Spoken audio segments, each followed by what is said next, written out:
अनन्या शहर में पली बड़ी लड़की थी। पढ़ाई उसके लिए सिर्फ उसकी ज़रूरत ही नहीं बल्कि उसकी पहचान भी थी। स्कूल में हमेशा टॉपर, कॉलेज में प्रोफेसर की पसंदीदा और समाज में एक आदर्श पढ़ी लिखी लड़की थी।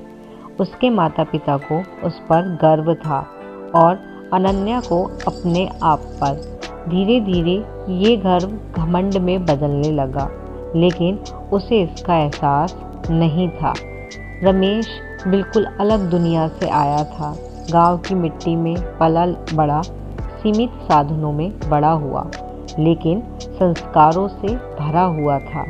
उसने 12वीं के बाद पढ़ाई छोड़ दी थी क्योंकि घर की जिम्मेदारी उसके कंधों पर आ गई। वह ज़्यादा नहीं बोलता था, लेकिन जो भी बोलता सोच समझकर बोलता था। जब अनन्या की शादी रमेश से तय हुई तो उसने भीतर ही भीतर बहुत विरोध किया।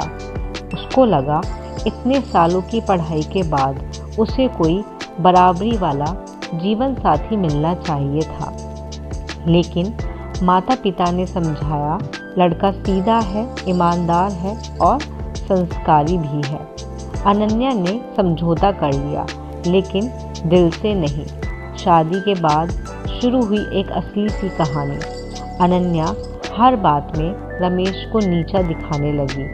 उसकी बोली में ताने, आंखों में उपेक्षा। अगर रमेश कोई राय देता तो वह मुस्कुराकर कह देती, तुम क्या जानोगे, पढ़े लिखे नहीं हो। रमेश चुप रहता। उसकी चुप्पी को अनन्या उसकी कमजोरी समझने लगी। सुबह रमेश जल्दी उठकर निकल जाता। अनन्या को कभी परवाह नहीं हुई कि वह कहाँ जाता है, क्या करता है। उसे बस इतना दिखता था कि उसका पति उसकी क्लास का नहीं है। धीरे धीरे घर में एक अजीब सा सन्नाटा भर गया। बात होती भी तो औपचारिक तरीके से। रिश्तेदार आते तो अनन्या उनके सामने रमेश की कम पढ़ाई का जिक्र ज़रूर करती। उसे लगता था इससे उसकी ऊंचाई या खुद उसकी ऊंचाई को साफ दिखेगी। एक दिन उसकी सहेलियां आई। हंसी मजाक में किसी ने पूछ लिया, जीजा जी क्या करते हैं? अनन्या ने हंसकर कहा, अरे छोड़ो यार, गांव से है, ज़्यादा पढ़ा लिखा नहीं है। रमेश पास में ही खड़ा था। हर शब्द उसके दिल में उतर गया, लेकिन उसने कुछ नहीं कहा, बस चुपचाप बाहर चला गया। उस रात रमेश देर से लौटा। चेहरे पर थकान थी, लेकिन मन में कोई शिकायत नहीं थी। अनन्या ने पहली बार ध्यान दिया, वह हर रोज़ थका हुआ क्यों आता है। दिन ऐसे ही बीतते रहे। एक दिन शहर में एक बड़ा सरकारी कार्यक्रम था। अनन्या को अपने स्कूल की तरफ से बुलाया गया था। मंच पर कई अधिकारी बैठे थे। तभी एंकर ने घोषणा की, अब मंच पर आमंत्रित करते हैं डिप्टी कलेक्टर रमेश कुमार को। अनन्या का दिल जोर से धड़कने लगा। नाम जाना पहचाना सा लगा, और जब उसने मंच पर देखा तो उसकी आंखों के सामने अंधेरा आ गया।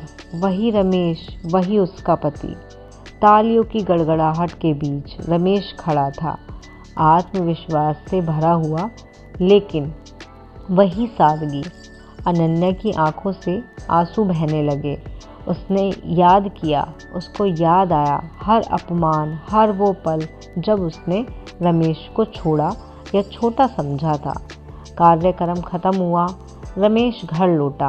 अनन्या दरवाजे पर खड़ी थी। उसकी आंखें झुकी हुई थी। उसने धीरे से रमेश के पैर छुए कि मुझे माफ़ कर दो, मैं तुम्हें समझ नहीं पाई। रमेश ने उसे उठाया। उसकी आवाज़ में कोई घमंड नहीं था। पढ़ाई इंसान को बड़ा नहीं बनाती अनन्या, सब यह समझ संस्कार बनाते हैं। उस दिन अनन्या का घमंड टूट गया। उसने जाना कि डिग्री से बड़ा होता है इंसान का व्यवहार। उसके बाद घर बदल गया। अब तानों की जगह सम्मान था। तो ये कहानी हमें सिखाती है कि घमंड चाहे पढ़ाई हो या पद का हो, वो टूटता ज़रूर है और इंसान की असली पहचान उसकी डिग्री नहीं, उसका दिल होता है।